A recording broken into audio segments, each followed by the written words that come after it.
Bonsoir à tout le monde, bonsoir à toutes et à tous. Je vais attendre un petit peu qu'il soit 20 heures pour commencer la conférence de ce soir. En attendant, est-ce que sur le chat, vous pouvez me faire un petit coucou pour me dire si le son est OK pour vous? Merci d'avance.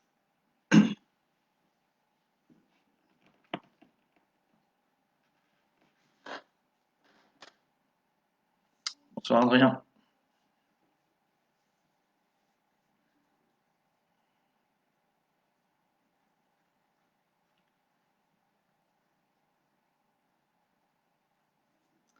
J'attends encore un peu. 2 minutes.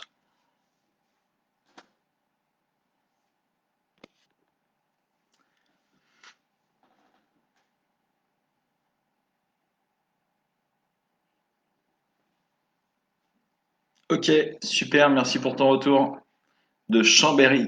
Chambéry-les-Bains-de-Pieds. OK, merci Fanny. Donc, ce soir, je vais mettre les pieds dans le plat en parlant du cancer. Et donc, bah, si vous avez des questions qui viennent, soit maintenant, soit au fur et à mesure de la soirée, ben, n'hésitez pas à les poser sur le chat. Donc, ça va durer jusqu'à 21 heures à peu près. Je ferai en sorte de ne pas déborder pour vous offrir toute votre soirée à vous. Comme ça dure juste 1 heure. Merci, Mona. Donc le titre de cette conférence de ce soir est un petit peu provocateur, c'est-à-dire que dans ma vision des choses, c'est une personne qui arriverait à guérir de ses blessures émotionnelles, eh bien pourrait faciliter son retour à un état de santé normal par rapport à ce type de pathologie que sont que sont les cancers. Est-il 20 heures? Oui, c'est bon, hop, ça y est, je suis parti. Donc, bonsoir à tout le monde, bonsoir à toutes et à tous. Bienvenue ce soir pour ce Facebook Live, cette visioconférence. J'espère que vous avez passé une bonne journée. Pour moi, ça a été vraiment une excellente journée.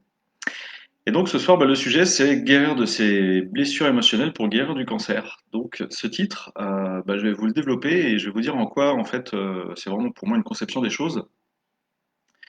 En fait, même si dans l'inconscient collectif, lorsque quelqu'un apprend qu'il a un cancer ou qu'elle a un cancer, en fait, c'est comme si le ciel venait de lui tomber sur la tête, parce que, en effet, c'est une pathologie où beaucoup de personnes, malheureusement, en décèdent.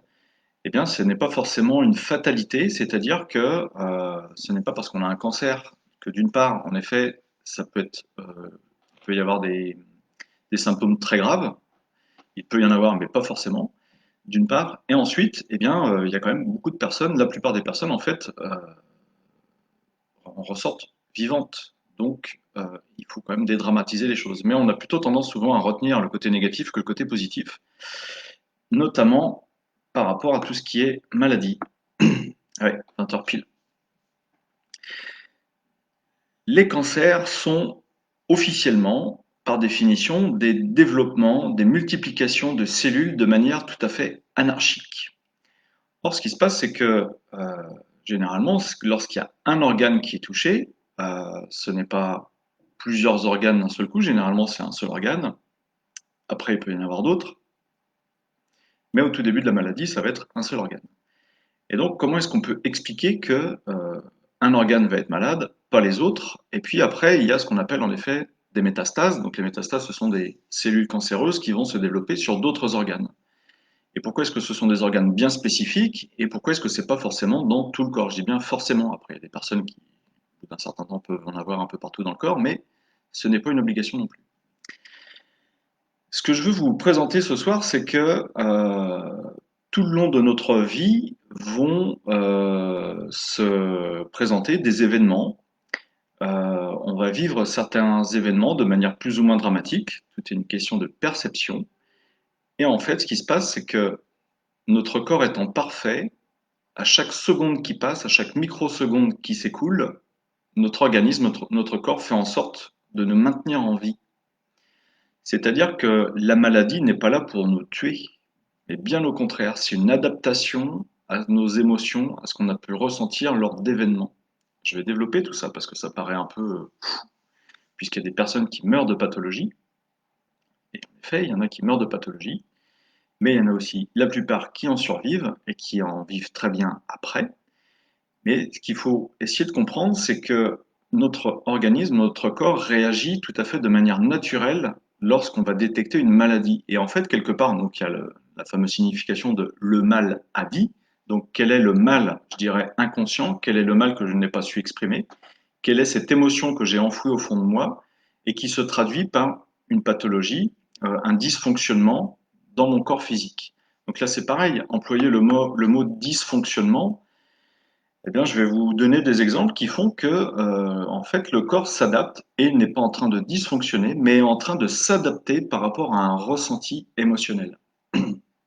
Donc là où c'est très fort, c'est que, première notion, demain, imaginons, vous avez un choc émotionnel. Je vais parler par exemple d'un accident de voiture. Voilà, vous êtes au volant de votre voiture, quelqu'un vous rentre dedans, donc forcément vous allez être choqué, c'est-à-dire que vous allez avoir une énorme peur, peut-être que vous aurez peur en effet d'avoir énormément mal ou de ne pas pouvoir contrôler votre véhicule. Bref, vous risquez d'être sous le choc. Ce qui se passe, c'est qu'à ce moment-là, on va dire que vous êtes dans une phase de sympathicotonie, c'est-à-dire que tout votre corps, tout votre organisme se met en branle, je dirais, pour pouvoir répondre à ce stress. Donc le stress, c'est je dois survivre face à une attaque, face à un danger. Donc la réaction, c'est augmentation du rythme cardiaque, augmentation de la pression artérielle, augmentation du glucose sanguin, augmentation de la dilatation des pupilles, augmentation de la transpiration au niveau des mains, au niveau des aisselles aussi. Bref, vous avez tout un tas de mécanismes inconscients qui se mettent en place au niveau du physique. Donc vous êtes aussi en hypervigilance. Ok, vous êtes rassuré, il y a le constat qui se fait, personne n'est blessé, tout va bien. Limite, votre voiture, elle a juste été un petit peu égratignée, ou il y a juste le pare-choc qui a à remettre en place. L'autre, c'est pareil. Voilà, vous repartez une heure, une demi-heure plus tard. Ok, il y a le constat, vous n'êtes pas en tort, vous serez remboursé. Et donc, d'un seul coup, ce qui se passe, c'est que, eh bien, toute cette tension de stress qui est apparue au moment de l'accident, ça va vraiment descendre d'un cran. Mais c'est pas juste descendre d'un cran, c'est-à-dire que vous êtes vraiment rassuré. Et donc, de cette phase de sympathicotonie qui s'était mise en place naturellement, un stress face à un danger, eh bien, vous passez en phase de vagotonie. Et là, d'un seul coup, vous pouvez avoir un gros coup de mou, un gros coup de fatigue. Et c'est tout à fait normal, c'est un cheminement logique, c'est-à-dire que vous allez avoir diminution du rythme cardiaque, vous n'allez plus transpirer, vous allez avoir un gros coup de fatigue, c'est-à-dire que vous ne serez plus en hypervigilance parce qu'il y a inconsciemment perception d'un danger, c'est qu'au contraire, tout va bien, je vais mieux, donc maintenant, tout s'apaise. Voilà, au niveau de vos hormones, tout se régule de manière tout à fait normale, de manière à ce que euh, vous ne soyez plus en hypervigilance. Ça, c'est un scénario.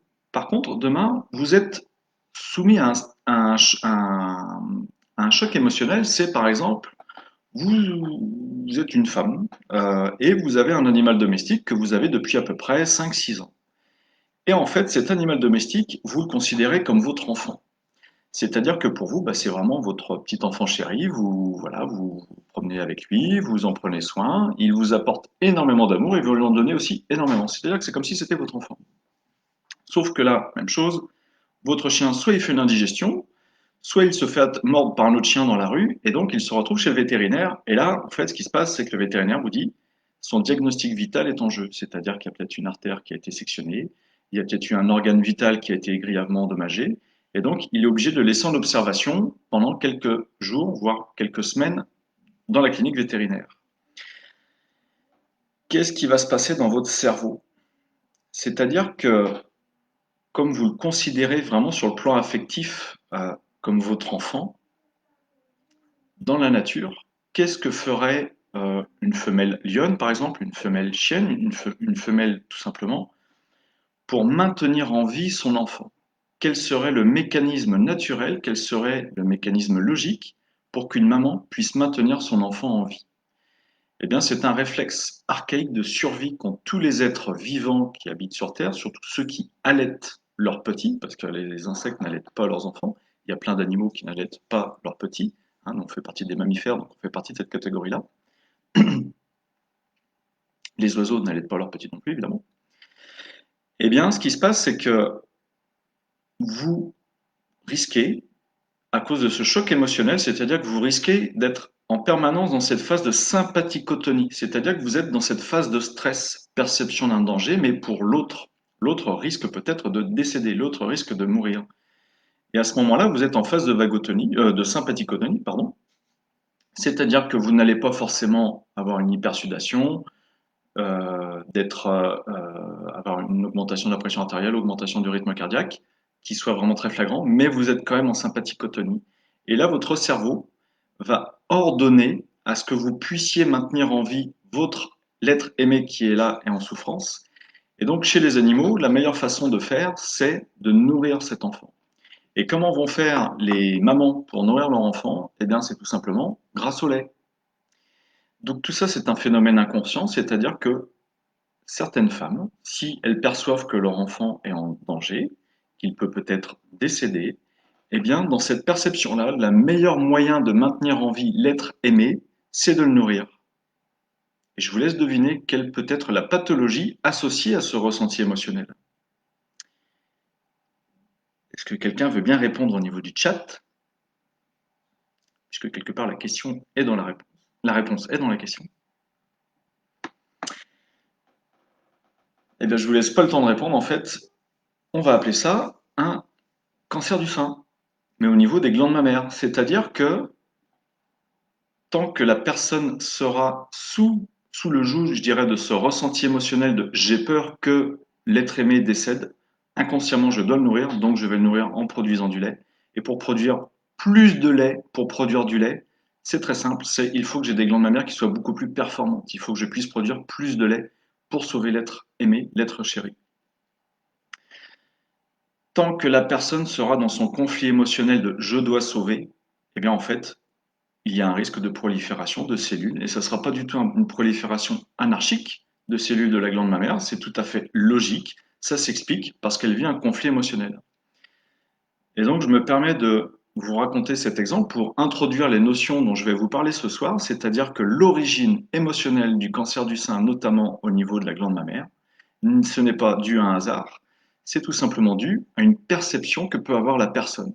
Alors imaginons qu'une femme ait un neveu qui soit accidenté de la route, qui se retrouve à l'hôpital et qui soit dans le coma, et donc elle s'en fait pour lui, et quelque part ce neveu c'est quelqu'un qui est très proche pour elle, et bien peut-être que de la même façon, elle pourra percevoir ce neveu comme quoi elle doit le nourrir, et donc avoir une prolifération anarchique qui ne sera pas anarchique évidemment, mais au niveau des glandes mammaires, au niveau d'un sein. Ça pourrait être la même chose avec une femme, par exemple, surtout en ce moment, avec ces confinements à répétition. En fait, vous avez beaucoup de personnes qui ont leur société qui est vraiment en danger, qui risquent de faire faillite. Et pour certaines femmes, et même certains hommes, puisque les hommes aussi, on a des glandes mammaires, hein, même si elles ne sont pas du tout développées, on a quand même des glandes mammaires.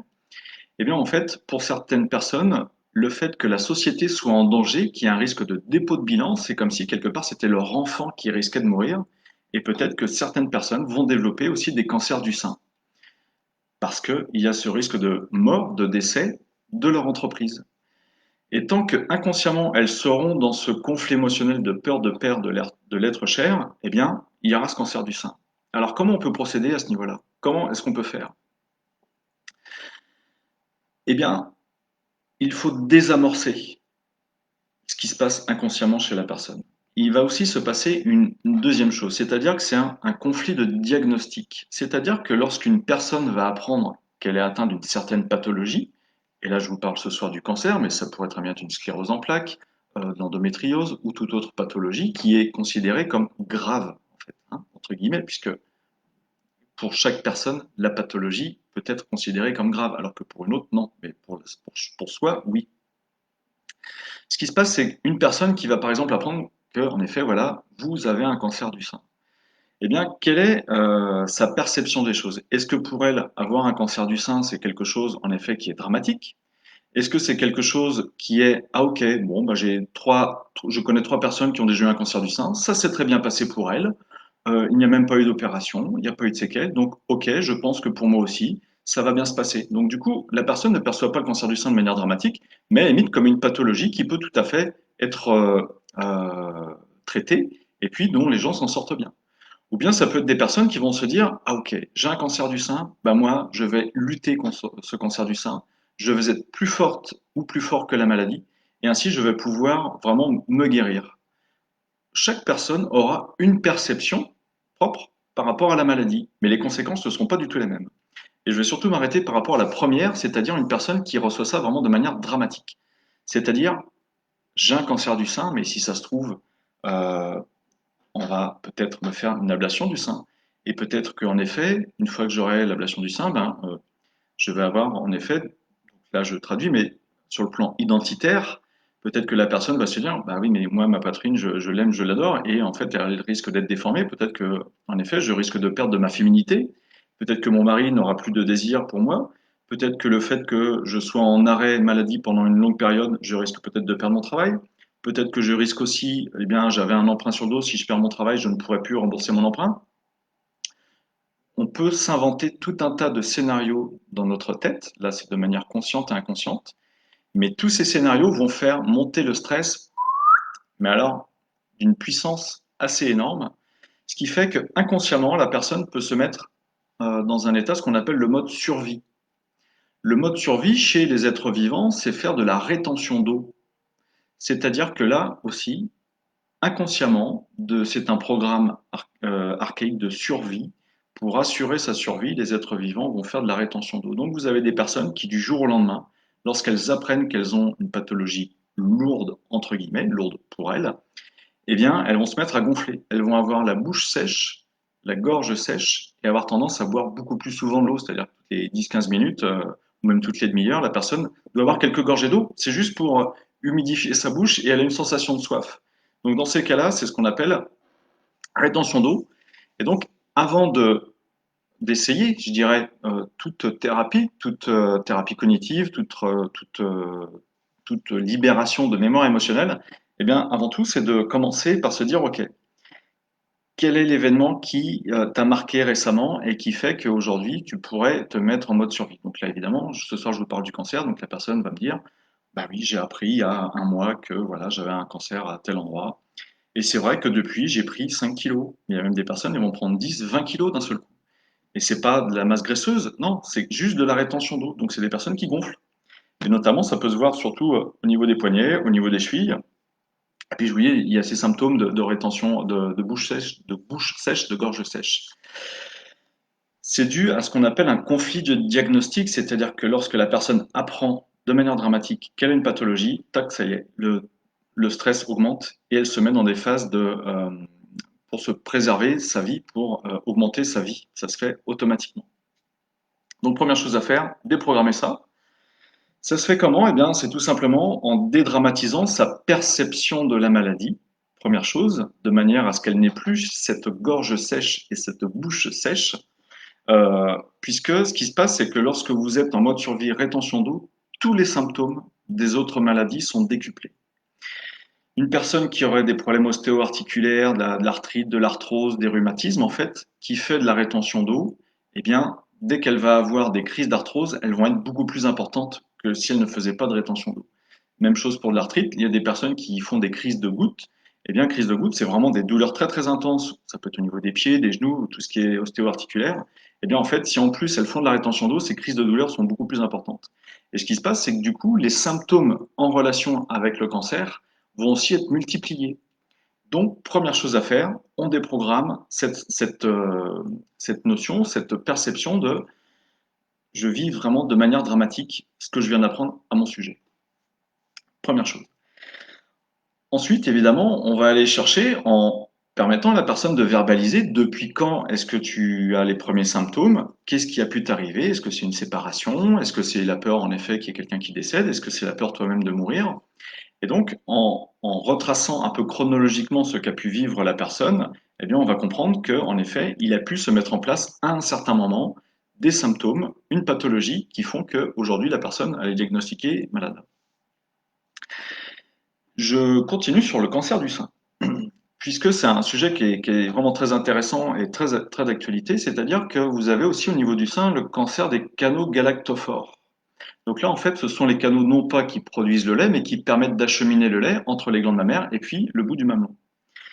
Eh bien, celui-ci, c'est un cancer qui a une tonalité complètement différente. C'est-à-dire que autant cancer de la glande mammaire, ça concerne des personnes qui sont dans un conflit émotionnel actif, voilà, la peur que l'autre décède, donc obligation de le nourrir.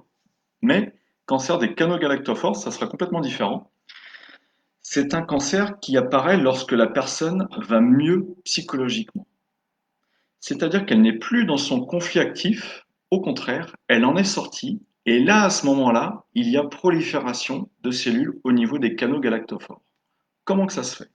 C'est très simple.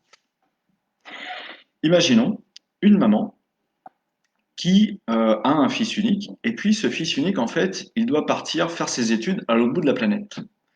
Et elle se dit, ben ouais, mais je m'en fais pour lui, en fait, quelque part, parce que je n'ai pas très confiance, il va dans un pays où ce n'est pas très sûr, ok, peut-être qu'il rejoint sa petite copine, mais ça va peut-être pas durer entre eux. Et puis, ce qu'il y a, c'est que ben, je ne l'aurai plus sous mon toit pour prendre soin de lui. Ok?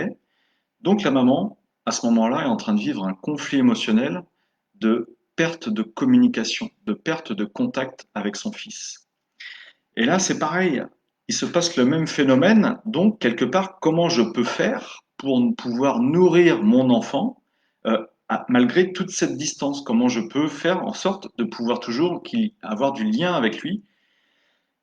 Eh bien, c'est en permettant aux canaux galactophores d'avoir un diamètre qui soit plus grand de manière à apporter plus facilement et plus rapidement du lait à cet enfant. Alors, vous allez me dire, bah oui, mais alors, il y a des choses que je ne comprends pas parce que c'est une perte de communication, perte de distance, et quel est le rapport avec la nourriture? Eh bien, tout simplement, c'est que pour prendre soin des autres, une fois de plus, c'est de pouvoir le nourrir. C'est vraiment ça fait partie des besoins fondamentaux que nous avons, hein, le besoin de se nourrir, de boire. Et donc, dans la psychologie inconsciente des humains et des êtres vivants, le fait qu'il y ait cette perte, cette augmentation de distance, cette perte de contact, de communication avec l'être aimé, une fois de plus, hein, on parle toujours quand même d'une personne qui nous est chère, eh bien, le cerveau va demander à ce que les canaux galactophores soient plus performants, donc augmentent leur diamètre intérieur. Lorsque cela se produit, donc la personne est en conflit émotionnel actif, et là, il n'y a quasiment aucun symptôme. C'est-à-dire qu'une femme qui va avoir ces canaux galactophores qui vont augmenter leur diamètre n'aura pas forcément de symptômes. C'est-à-dire que, ben non, son sein peut être peut-être un peu plus lourd, légèrement déformé, et encore, mais il n'y aura pas forcément de symptômes. Par contre, imaginons 6 mois plus tard, l'enfant revient, tout va bien, la maman est rassurée, ok, il se retrouve à la maison et de nouveau, en fait, elle peut, soit il est revenu en France, soit à la maison, peu importe, mais si dans la psychologie, dans l'esprit de la maman, en fait, eh bien, elle a retrouvé la communication, elle a retrouvé le contact avec son enfant, à ce moment-là, le cerveau va passer en phase de réparation, c'est-à-dire que elle ne sera plus en stress d'avoir perdu le contact avec son enfant, bien au contraire, ça ira mieux. Donc à ce moment-là, le cerveau va demander aux canaux galactophores de retrouver leur diamètre tout à fait normal. Je reviens sur sympathicotonie, vagotonie. Lorsque la maman est en conflit émotionnel, elle est en sympathicotonie, c'est-à-dire qu'elle est en stress, voire des fois en surstress, c'est tout à fait inconscient. Et lorsqu'elle résout son conflit, elle passe en phase de vagotonie. Donc généralement aussi là, ce qui peut se passer, c'est que la maman, d'un seul coup, il y a une sorte de fatigue qui s'installe, elle a un meilleur sommeil aussi, et puis c'est à ce moment-là, réparation au niveau des canaux galactophores. Donc pour refermer le diamètre des canaux galactophores, eh bien, il va y avoir prolifération de cellules à l'intérieur des canaux. Donc c'est-à-dire que ce qu'on va considérer comme un cancer, donc une maladie grave au niveau des canaux galactophores, c'est juste une phase tout à fait normale de survie, une phase tout à fait normale de réparation d'un organe très précis. Pourquoi est-ce que ça agit au niveau d'un sein? Pourquoi pas au niveau des deux? Pourquoi est-ce que c'est pas un cancer au niveau d'un os, d'un œil ou je ne sais pas quel organe vital? Ben, c'est très très précis, c'est-à-dire que la symbolique du sein, canaux galactophores, ok, c'est perte de contact, perte de communication, perte de distance. Et lorsqu'on questionne des personnes qui vont souffrir de ces pathologies-là, on est quasiment sûr et certain qu'à chaque fois, on va retrouver ces mêmes symboliques, ces mêmes tonalités de conflit émotionnel. Donc là, c'est pareil. Si la personne, on arrive à lui déprogrammer ses ressentis qu'elle a pu avoir pendant qu'elle était en conflit émotionnel, en fait, on va accélérer la phase de réparation des canaux galactophores. Je m'explique. Une personne à qui on apprend qu'elle a un cancer du sein, et ce sont les canaux galactophores. Il y a de fortes chances pour qu'elle traite ça de manière dramatique. et donc ça va la stresser. Mais en fait, ce stress n'est pas du tout profitable au fait que les canaux galactophores doivent refaire de la matière à l'intérieur de manière à refaire des canaux, de refermer le diamètre des canaux galactophores. Et peut-être que même ça va aussi la replonger dans d'autres stress, notamment celui que son fils était parti il y a quelques mois, même s'il est revenu, il y a des rappels inconscients qui se font. Donc, à ce moment-là, la pathologie va vraiment freiner dans cette phase de réparation pour refaire des canaux galactophores. Donc, c'est très important de pouvoir faire prendre conscience à la personne que elle a souffert pendant un instant T, qu'aujourd'hui ça va mieux, et que donc c'est une phase tout à fait naturelle de réparation. Et vous avez certaines personnes en fait qui vont avoir des calcifications, qui vont avoir des sécrétions en fait au niveau du sein, et ce qui se passe c'est qu'en fait c'est en phase de fin de réparation des canaux galactophores, c'est-à-dire que ça y est, ils sont quasiment entièrement réparés. À la limite, elle n'a pas eu spécialement beaucoup de symptômes, elle n'a pas eu de mammographie, mais ça y est, c'est quasiment fini. Vous aurez juste des aspérités, peut-être quelques grosseurs dans le sein. Là, il peut y avoir une chirurgie plastique de manière à enlever, je dirais, c'est ce qui déforme un peu le sein. Mais autrement, il n'y a pas besoin de faire plus d'opérations que ça, quoi. Ok. Donc, si vous avez des questions, n'hésitez pas sur le chat. Donc, je vous ai parlé de deux types de cancers, c'est-à-dire que ce qu'il faut bien comprendre, c'est qu'une personne qui aura un cancer, il y a deux façons de voir les choses. C'est soit elle est en conflit émotionnel actif, c'est-à-dire qu'elle vit actuellement un événement de manière dramatique, ou bien elle peut aussi avoir vécu un événement de manière dramatique, mais inconsciemment, elle reste toujours bloquée sur cet événement. Même si depuis ça va mieux, son inconscient reste bloqué sur cet événement. Et si jamais elle est en plus passée en mode survie, c'est-à-dire elle fait de la rétention d'eau, eh ben là, c'est sûr et certain que de toute façon, ça ne peut pas se rétablir comme ça, quoi. Il faut vraiment passer par plusieurs étapes de manière à retrouver un état normal de santé. Donc ça, c'est une première chose, c'est certains cancers sont là pour dire, OK, je vis un conflit émotionnel actuellement, et donc il y a un cancer qui s'est programmé et qui se développe. Ou bien, ça va beaucoup mieux, et à ce moment-là, je refais de la masse, je refais de la matière pour pouvoir retrouver un organe qui soit tout à fait normal. C'est ce qui se passe avec les canaux galactophores. Dans les deux cas, vous avez une phase de sympathicotonie qui est avec symptômes ou sans symptômes, la personne est en surstress ou conflit émotionnel. Et puis après, elle passe en phase de vagotonie, ça va mieux dans sa tête, elle est rassurée, elle n'est plus en surstress. Et donc, il se passe que elle va soit là aussi, soit il n'y a pas forcément de cancer, soit il peut y avoir un cancer. Il peut y avoir des symptômes ou pas. Eh ben non, l'homme ne nourrit pas, mais un homme potentiellement a les organes pour nourrir. C'est ça qui est la nature est bien faite en fait, c'est que même si un homme, dans la logique des choses, n'est pas là pour nourrir les enfants, en fait, on est constitué comme vous les femmes de la même manière avec des glandes mammaires. Et donc, lorsqu'un homme fait un cancer des glandes mammaires, eh bien, il va avoir les mêmes ressentis, les mêmes tonalités de ressenti par rapport à un enfant, par rapport à un être aimé. Ça peut être aussi par rapport à son entreprise, tout simplement.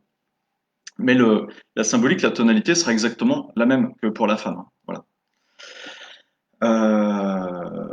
Donc, si vous avez des questions, je suis toujours là, il n'y a pas de problème. Euh, donc, ce soir, le thème, c'est vraiment guérir de ces blessures émotionnelles pour guérir du cancer. Ce que je veux vraiment essayer de vous faire comprendre, c'est qu'il n'y a vraiment pas du tout de hasard au cancer. Et que si on comprend bien que chaque personne vit tous les jours des événements plus ou moins dramatiques, eh bien, il y a un moment ou un autre, on peut vraiment vivre un événement de manière plus dramatique que les autres, et notre inconscient va vraiment rester bloqué dessus. Ce qui se passe, c'est que il y a une expression qui dit tout ce qui ne s'exprime pas s'imprime. C'est-à-dire qu'une personne qui vivra un choc émotionnel ou vraiment un événement de manière dramatique, mais qui va le garder pour elle, c'est-à-dire qu'elle va rester dans ses stress, qu'elle va rester dans sa tourmente, eh bien, elle ne va pas permettre à son cerveau de libérer, d'exprimer, je dirais, tous ses ressentis, toutes ses émotions, toutes ses tensions de stress, de manière à désamorcer le stress qu'elle peut avoir. Et c'est à ce moment-là que, quelque part, le corps vient compenser la surcharge émotionnelle de stress qui est au niveau du cerveau. C'est-à-dire que si dans la vie de tous les jours, vous arrivez à libérer vos ressentis émotionnels, à dire, ah ok, telle personne m'a mis en colère, telle situation m'a stressé, là j'ai été contrarié dans tel ou tel domaine, là je ne suis pas content parce que on ne me respecte pas. Si vous arrivez en fait à gérer vos émotions dans la vie de tous les jours de manière à libérer la soupape émotionnelle comme une cocotte minute, c'est-à-dire plutôt que d'attendre que ça monte en pression et que votre corps physique vienne au bout d'un moment à faire une somatisation, si vous arrivez à lever cette soupape de manière à libérer quotidiennement ce qui ne va pas, eh bien en fait, il y a de fortes chances pour que sur le plan physique, il n'y ait pas forcément d'impact. Mais ce n'est pas évident, ça c'est sûr. Alors, ce qui conditionne aussi les pathologies par rapport au cancer, en fait, ce sont souvent des conflits émotionnels qui peuvent dater depuis l'enfance, ou en tout cas qui ont été programmés depuis l'enfance. Si on prend par exemple, vous connaissez tous les 5 blessures de Lise Bourbeau, si on prend par exemple la blessure d'abandon. La blessure d'abandon, en fait, c'est quoi? C'est un ressenti, généralement, quand on a été enfant, l'enfant qu'on était s'est senti abandonné, le plus souvent par la maman, par exemple. Mais ça peut venir, ce n'est pas parce que maman nous a abandonnés, non, c'est un ressenti. Ça peut être par exemple l'enfant qui est dans son lit, il vient de faire sa sieste, il a faim et donc il pleure. Mais il va pleurer pendant 1 heure. Et en fait, son ressenti, ça va être j'ai faim. Et maman, là, bah, d'habitude, elle me donne toujours le biberon ou son sein. Et là, bah, non, elle n'est pas là. Donc, le bébé peut se. Là, à ce moment-là, c'est un scénario, c'est juste un exemple que je vous donne. L'enfant peut très bien se sentir abandonné pendant 5, 10, 15 minutes, par exemple, parce qu'il se dit, il n'y a personne pour me donner à manger, alors que d'habitude, on me donne à manger tout de suite. La blessure d'abandon peut très bien se conditionner à ce moment-là. Pourquoi est-ce que cette blessure d'abandon est vraiment une des plus importantes, à mon avis? C'est parce que l'enfant qui ne se sent pas nourri alors qu'il en a envie peut se dire, ah oui, mais moi, je suis quelqu'un qui est dépendant de celui ou de celle qui me nourrit, là, en l'occurrence de la maman. Et donc, si elle ne me nourrit pas, qu'est-ce qui risque de m'arriver? Ça, c'est un réflexe tout à fait inconscient. Ça fait partie aussi des besoins primaires, c'est besoin d'être nourri. Eh bien, l'enfant, inconsciemment, c'est son inconscient qui en déduit ça, je dirais, et va programmer cette blessure d'abandon, c'est si je ne suis pas nourri, parce que l'être aimé n'est pas là pour me nourrir, n'est pas là pour me protéger, eh bien en fait je risque de mourir. C'est pour ça que la blessure d'abandon a vraiment un impact énorme. Et pour les personnes qui ont, je dirais, ressenti ça lorsqu'elles étaient enfants, eh bien ça va vraiment programmer cette peur de mourir, par exemple si je ne suis pas nourri ou si je ne suis pas avec des personnes aimantes. Ça peut créer en effet des dépendances affectives, ça peut créer des rapports un peu complètement faussés avec certaines personnes. Mais si je reviens sur cette perception de peur de mourir de l'enfance, et je vais vous prendre l'exemple du cancer du poumon. Aujourd'hui, avec ce qui se passe avec cette pandémie, en fait, il y a beaucoup de personnes euh, qui inconsciemment ont peur de mourir. Elles ne le savent pas. Alors, c'est pas qu'elles ne le savent pas, c'est que quelque part elles peuvent être dans le déni. C'est-à-dire qu'elles peuvent se dire, eh ouais, ok, j'ai vu aux informations, on m'a dit que un microbe ravageait la planète entière. C'est presque ça qui a été diffusé comme information depuis des mois. Et donc, il y a certaines personnes qui se disent, ben ouais, il faut vraiment que je me protège parce qu'en effet, j'irai le danger est là en permanence, il est là à l'extérieur, il est là avec les gens que je croise, donc il faut que je me protège et que je me surprotège et que les autres me protègent et ainsi de suite. Donc en fait, vous pouvez très bien avoir des personnes aujourd'hui qui sont dans ce conflit émotionnel actif de peur de mourir. Donc en fait, les symptômes vont être assez simples, c'est-à-dire que en effet, on peut avoir augmentation du rythme cardiaque, augmentation de la pression artérielle, mais ça va surtout aussi, je pense, se diagnostiquer avec des problèmes de sommeil puisqu'il y a une sorte d'hypervigilance qui est là. Et puis aussi, c'est vraiment une très grande sensibilité justement au danger. C'est-à-dire que lorsque vous avez une certaine tension de stress, donc je vais reprendre depuis le départ, c'est blessure d'abandon, donc qui programme, qui, je veux dire, conditionne la peur de mourir. Ok. Donc ça met déjà le stress à un certain niveau inconsciemment. Mais là aujourd'hui, avec ouf, peur de mourir liée à une épidémie qui vient en plus, le stress va monter, mais alors là, d'un cran, mais bien sérieusement. Peur de mourir qui vraiment augmente fortement.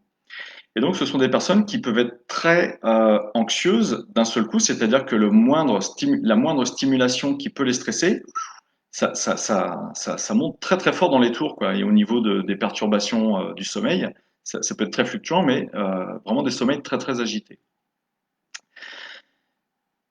Eh bien, lorsque tout ceci sera fini, c'est-à-dire que la personne n'aura plus peur de mourir, qu'est-ce qui va se passer? Le stress va diminuer, ok? Bah, la blessure d'abandon, peut-être qu'elle sera toujours là, hein, ça n'aura pas changé, mais par contre, par rapport aux microbes, eh bien, la personne se sentira rassurée. elle va sortir de son conflit émotionnel de peur de mourir. Et là, quels vont être les symptômes? Donc je ne vous le demande pas en chat parce qu'il faut le savoir. Et bien en fait, la personne, d'un seul coup, elle peut avoir une énorme fatigue, avoir comme une sorte de pneumonie, on va dire que c'est une sorte de le bacille de la tuberculose. Elle peut même aller jusqu'à cracher du sang et là, on va lui diagnostiquer un cancer du poumon. Et c'est quoi la symbolique du cancer du poumon? En fait, ce qui se passe, c'est que un, une des, le besoin vital que nous avons, c'est le premier. Ce n'est pas forcément, hop, je suis là. On a besoin de boire, ok. Mais à la limite, on peut ne pas boire pendant une semaine et on va survivre. Manger. On peut ne pas manger pendant 3, peut-être même 4 semaines et on va quand même survivre. Ok. Par contre, le besoin vraiment primaire qu'on a, c'est le besoin de respirer. Et la peur de mourir fait justement appel à ce besoin primaire qui est le besoin de respirer. Donc pour pouvoir, si j'ai peur de mourir, je dois pouvoir avoir une capacité de respiration qui soit supérieure, qui soit nettement améliorée. Qu'est-ce que mon cerveau va faire à ce moment-là? Eh bien, il va permettre à mes alvéoles pulmonaires d'être beaucoup plus performantes, d'être multipliées de manière à favoriser les échanges gazeux, de pouvoir récupérer un maximum d'oxygène. Donc les personnes, pendant qu'elles sont dans leur conflit émotionnel de peur de mourir, vont avoir des alvéoles pulmonaires qui vont être beaucoup plus performantes, qui vont pouvoir faciliter les échanges gazeux. Zéro symptôme, rien, tout va bien, si ce n'est que la personne est toujours en sympathicotonie. Par contre, le jour où ça va mieux dans sa tête, elle se dit je suis rassurée, je n'ai plus peur de mourir, ok, pas de problème. Le cerveau va demander à ce que les alvéoles pulmonaires redeviennent tout à fait normales, à ce que les bronches redeviennent tout à fait normales. C'est-à-dire que même les bronches, peut-être qu'elles permettaient le passage d'air qui soit plus important, donc le diamètre des bronches s'était développé. Et à ce moment-là, va intervenir le bacille de la tuberculose de manière à retirer les cellules, les tissus qui ont fait en sorte qu'il y ait plus d'alvéoles pulmonaires, qu'elles soient plus développées. Donc la personne va venir à cracher du sang. Alors vous allez me dire, bah oui, mais là, il y a un danger énorme, puisqu'en effet, c'est une pathologie dont on décède. Alors, je suis d'accord avec vous. Même chose, et ce qui méfiance par rapport au conflit diagnostic, mais si on arrive à faire prendre conscience à la personne qu'elle a vécu un ressenti émotionnel de peur de mourir pendant un laps de temps assez long, puisque pour certaines personnes, ça fait depuis le mois de mars, et c'est pas fini encore. L'année 2020 n'est pas finie, et ça va sûrement continuer en 2021. Eh bien, j'espère fortement que ça s'arrêtera le plus tôt possible, évidemment, mais tant que ça continue, la personne est dans son conflit. Eh bien, ce qui se passe, c'est que le jour où, en effet, elle a cette énorme fatigue, qu'elle est épuisée, c'est parce qu'elle est passée en phase de vagotonie, et en plus, elle est en train euh, d'extraire tout ce surplus de cellules dont elle n'a plus besoin. Donc, en fait, c'est une phase de réparation aussi, et on va détecter un cancer du poumon. Mais sauf que, en fait, c'est que ça va mieux dans sa tête, et que c'était le corps physique qui avait su comment faire pour assurer sa survie. J'ai peur de mourir, ok. Qu'est-ce que je dois faire pour éviter de mourir? C'est augmenter mes échanges gazeux de manière à pouvoir absorber le maximum d'oxygène. Donc je développe mes cellules au niveau du poumon, mes alvéoles pulmonaires. Je n'en ai plus besoin, eh bien elles se dégradent, et puis je les évacue. Alors ça paraît simple comme ça. Mais il y a un exemple d'un monsieur, par exemple, qui a 86 ans.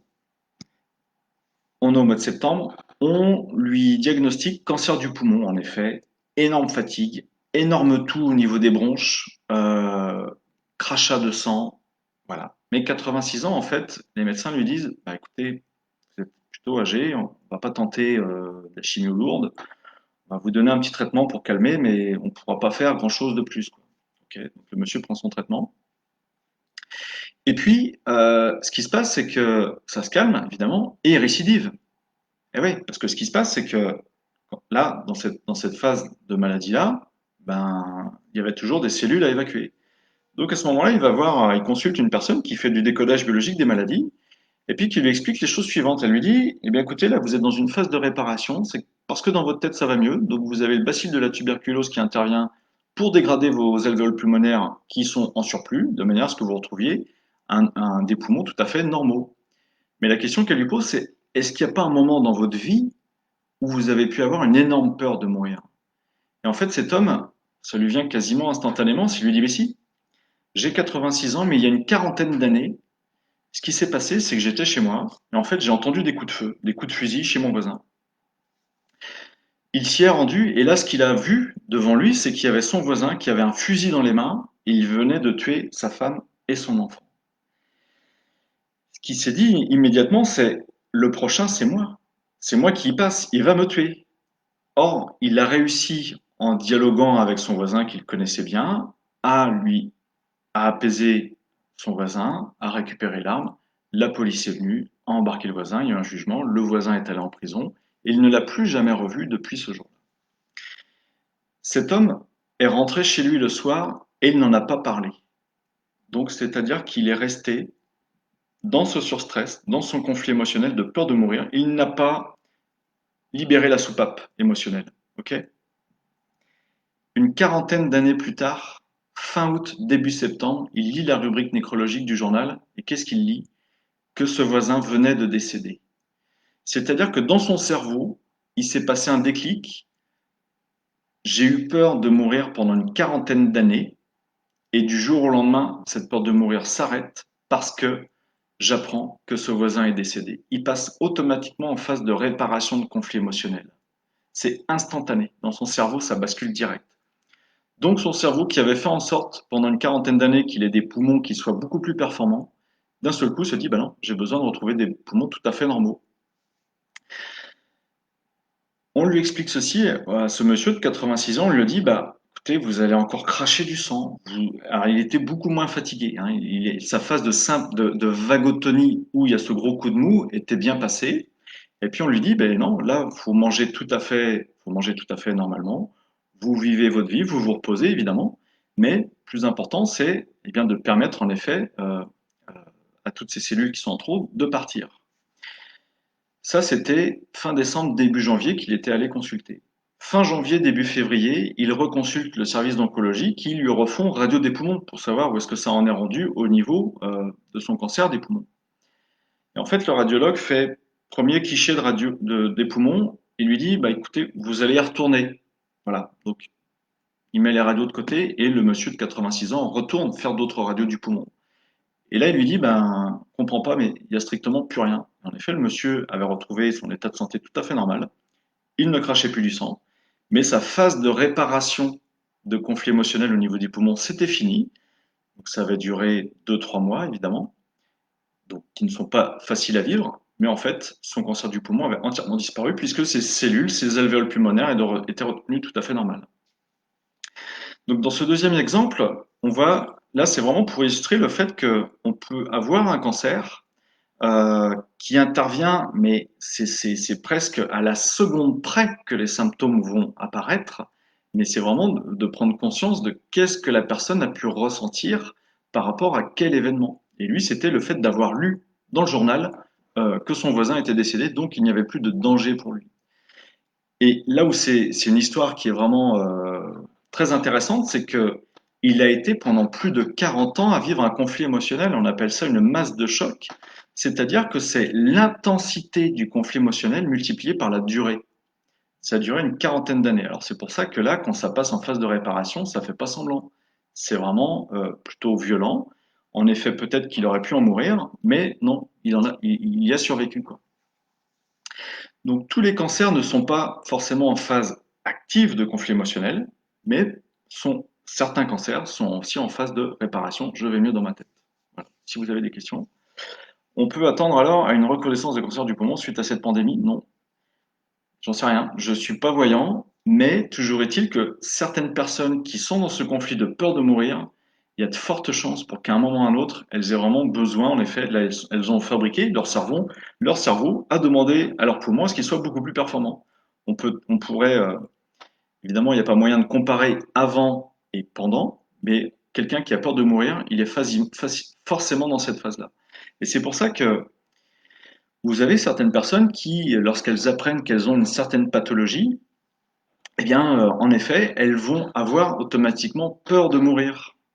Et ouais, ce qui est tout à fait normal, c'est-à-dire que ça peut nous venir à l'esprit. Et donc, elles peuvent très bien aussi contracter un cancer du poumon, alors qu'au départ, elles ont une pathologie qui est tout autre.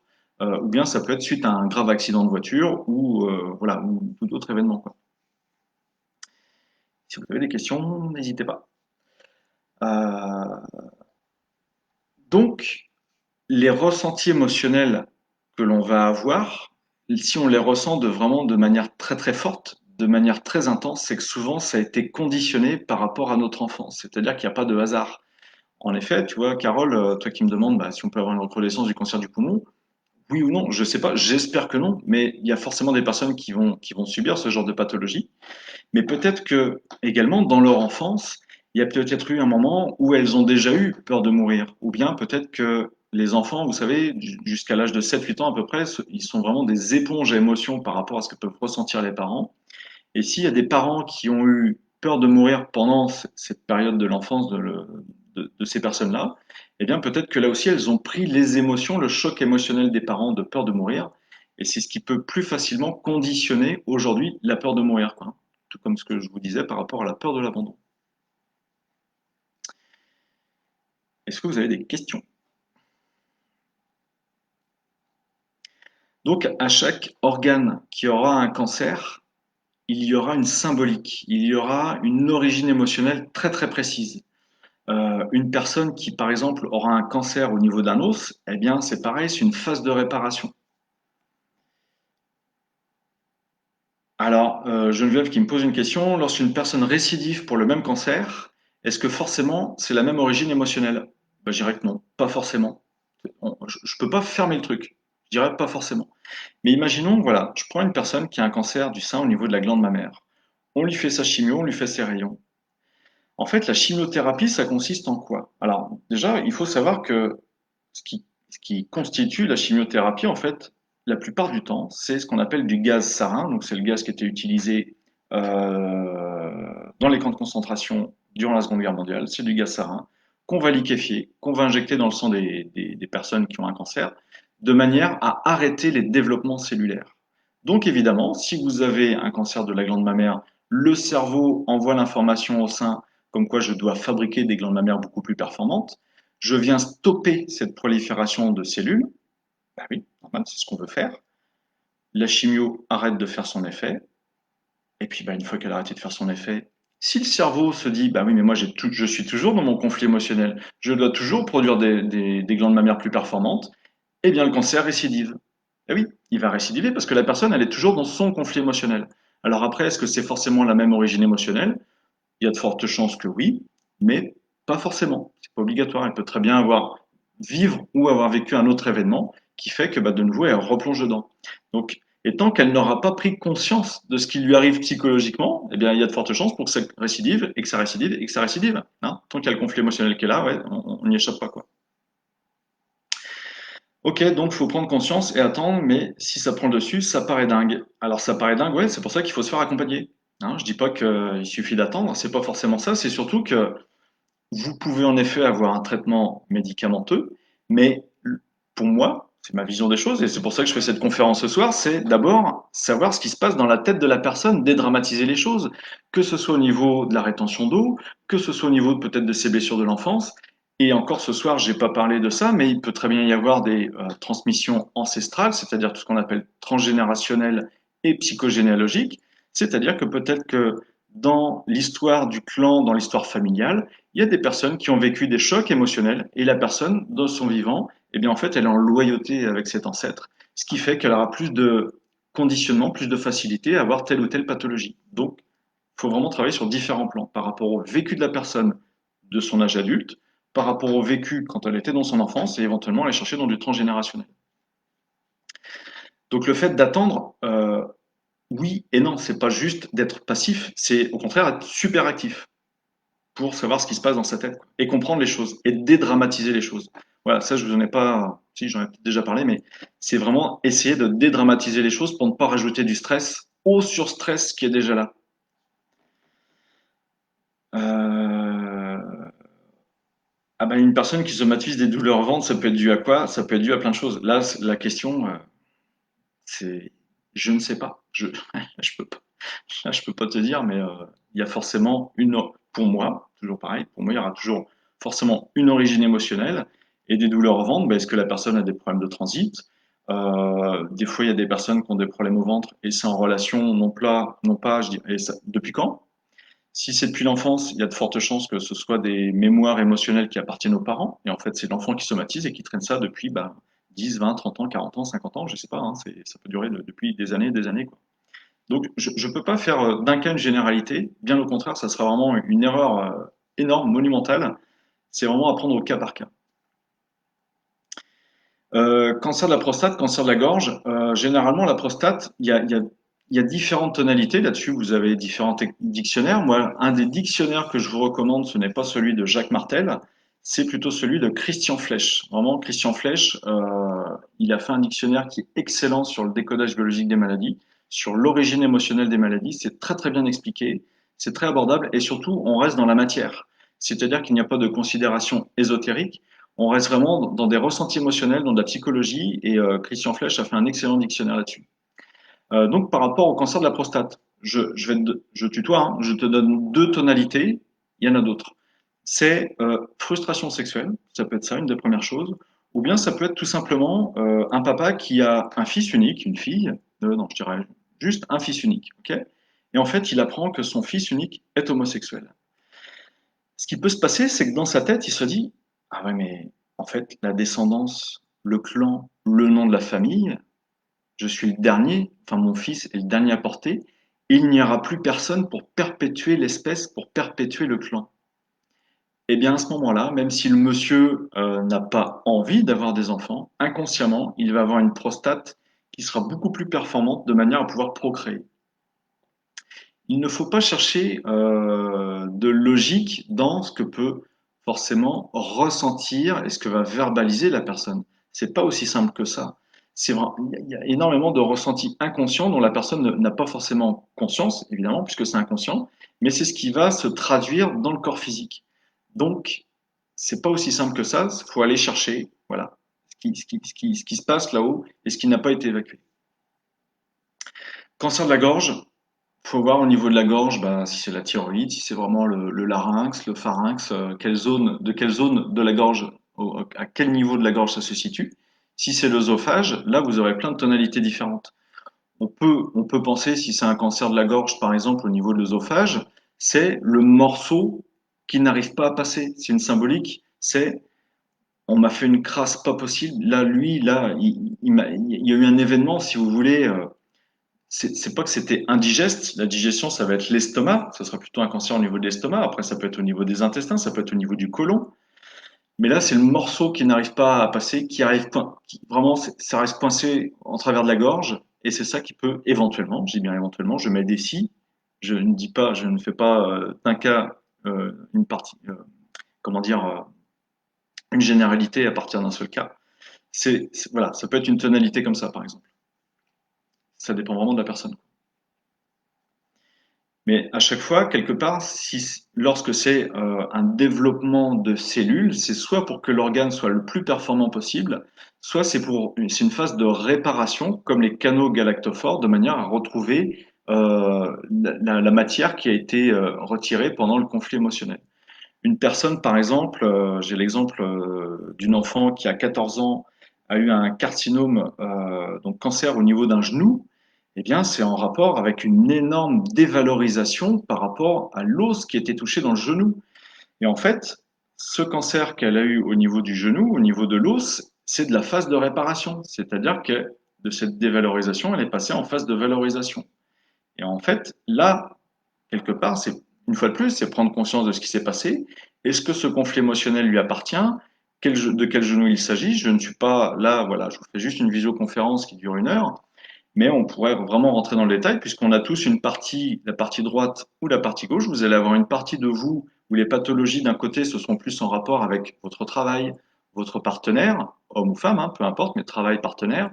Et puis l'autre côté, ce sera plus le côté mère-enfant. Quels sont les ressentis, les rapports que vous avez avec votre mère et quels sont les ressentis, les rapports que vous avez par rapport à vos enfants. C'est pour ça que dans les enfants, comme je vous ai cité l'exemple tout à l'heure, pour une femme, son enfant, ça peut être son animal domestique, ça peut être son enfant, ça peut être son neveu, ça peut être son entreprise. C'est, voilà, dans la psyché de la personne, qu'est-ce qui représente tel individu ou telle chose, telle personne. S'il n'y a pas de questions, je vais arrêter la conférence sur ces sujets. Donc, semaine prochaine, j'aborderai un autre sujet, c'est dépendance affective et vie amoureuse. Donc, un sujet où bah, je parlerai aussi justement de la blessure d'abandon. Je vais revenir dessus et je vais plus développer à ce niveau-là. Répétition des scénarios de vie aussi hein, pour la semaine prochaine. Et puis, bah, si vous avez d'autres questions, vous avez mon site internet boostez-vous.fr. Vous pouvez me contacter aussi sur ma boîte email contact gp44@gmail.com. Donc, je préfère par email que sur Messenger sur Facebook parce que sur Facebook Pro, en fait, je n'ai pas les infos tout de suite. Donc, si vous voulez bah, échanger sur différents sujets, bah, plus par mail. Et puis, donc, le bouquin, je vous conseille. Donc, il y a aussi le professeur David Kayat, K-H-A-Y-A-T, qui l'année dernière avait sorti un livre justement pour dédramatiser le cancer. Donc, lui, c'est un cancérologue réputé. Et donc, il a fait un livre où il explique vraiment très, très bien, et c'est très abordable au niveau du vocabulaire qui est utilisé, comment se mettent en place les différentes cellules cancéreuses. Pourquoi est-ce qu'en fait l'organisme ne cherche même pas à combattre des cellules cancéreuses? Ça, c'est quand même énorme. C'est-à-dire que comme je vous disais au tout début de la conférence, c'est-à-dire que votre corps est là en permanence pour assurer votre survie. Et que donc des cellules cancéreuses, votre corps ne va surtout pas chercher d'une manière naturelle à les détruire, puisqu'elles sont là pour vous adapter au ressenti que vous avez. Ok, merci Megan, merci Carole. Donc j'ai plus parlé de cancer féminin. C'est tout à fait normal puisque la majeure partie des personnes qui me consultent sont des femmes, donc je m'adresse au public qui est le plus concerné. J'aurais pu parler du cancer du col de l'utérus, qui est aussi une phase de réparation, qui est tout à fait normale. C'est une adaptation par rapport à de la frustration sexuelle, par rapport au fait que la femme peut-être ne s'est pas sentie être avec le bon mari, avec le bon compagnon. Et donc, une fois qu'elle est avec ce bon compagnon, elle peut, je dis pas qu'elle va, mais elle peut, en fonction des ressentis qu'elle a eus, eh bien, contracter un cancer du col de l'utérus. Et là, une fois de plus, eh bien, c'est déprogrammer les ressentis émotionnels. Sclérose en plaques, ouais, alors donc c'est un sujet qui est complètement différent. Sclérose en plaques, eh bien, ça va toucher tout ce qui est ostéo-articulaire. Et donc, c'est un ressenti émotionnel qui est plus dans une tonalité de très forte dévalorisation. Donc il y a différentes symboliques, mais de la même chose que pour le cancer et que pour toutes les autres pathologies, la sclérose en plaques, elle n'arrive pas par hasard. C'est-à-dire qu'il y a forcément une succession d'événements ou des événements où la personne s'est sentie valorisée, valorisée dans qui elle était, dans peut-être ce qu'elle faisait. C'est pas une dévalorisation qui est directement dans le geste. Là, on partirait plus sur l'arthrite, l'arthrose ou polyarthrite. Là, on est vraiment polyarthrite, on est vraiment dans le geste. C'est pour ça que ça touche souvent les mains, les poignets.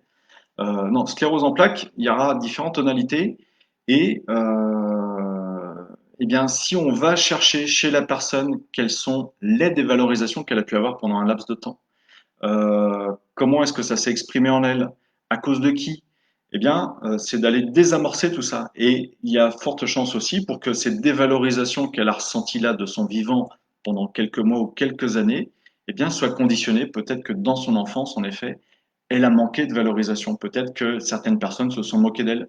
Peut-être qu'elle s'est sentie humiliée. C'est-à-dire que vous avez différentes blessures, blessures de non-reconnaissance, blessures d'humiliation qui peuvent venir programmer la sclérose en plaques, par exemple. Donc il faut aller chercher dans l'enfance de la personne. Voilà. Ben, avec plaisir, Valérie. Avec plaisir, Joël. Ouais, ouais, ben, la formation, c'est l'année prochaine, ça va arriver. Ouais, donc l'année prochaine, je prévoirai des formations, dont une de 5 jours sur le décodage biologique des maladies, et bah, ça consistera vraiment à comprendre la logique du fonctionnement de l'être humain, à pouvoir se dire, OK, il y a des tonalités, il y a des conditionnements, il y a en fait souvent ce qu'on appelle, c'est qu'il va y avoir des événements programmants à la maladie et des événements déclenchants. Si je reprends l'exemple du monsieur qui a fait son cancer du poumon, 86 ans, l'événement programmant, c'est cette peur de mourir qu'il a eu une quarantaine d'années auparavant. Et l'événement déclenchant de la maladie, c'est, il lit dans le journal, rubrique nécrologique, son voisin est décédé. Paf, c'est ça le truc. Et autrement, vous pouvez avoir des événements programmants pendant l'enfance et vous avez d'autres non pas des événements, mais sur le plan transgénérationnel, très souvent, des personnes qui ont subi différentes, ça peut être des dévalorisations, des stress, d'énormes colères, et en fait, les personnes actuelles sont en loyauté, hein. Donc c'est pour ça que dans la présentation, ouais, l'emphysème, je ne vais pas pouvoir faire toutes les pathologies. Là, alors, ce que vous pouvez faire autrement, c'est aller sur Néo Santé. Vous tapez emphysème, par exemple, Néo Santé sur Google, et peut-être que tu auras deux, trois explications. Voilà, il y a différents dictionnaires aussi sur Internet. Donc, ce que je disais, c'est que, je sais plus, mais c'est pas grave. Si, c'est ça. C'est que